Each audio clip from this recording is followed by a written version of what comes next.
कहे लगी रे ना हो पीस के मसाला हो मुंह के पहिर के घोट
हाथवा लगा के खूब टोइयाले भागेले छटक के त मुहावा बनावे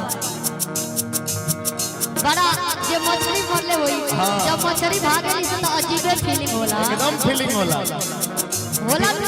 विजय चौहान जी के भाव चौहान जी के भाव लगा के खूब टोइयाले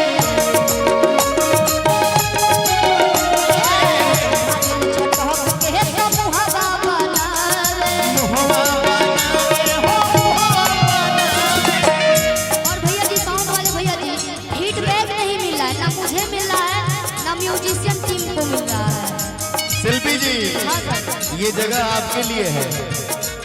वो मेरे लिए सर, मुझे फीडबैक नहीं मिला तो कैसे गाओगे? और भैया को भी नहीं मिल रहा है वो।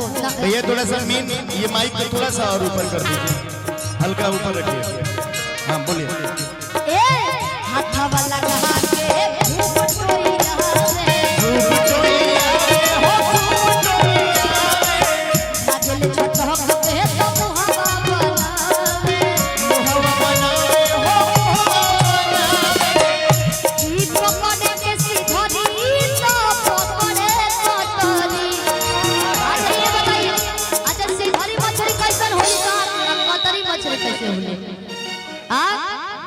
आप बोलेंगे?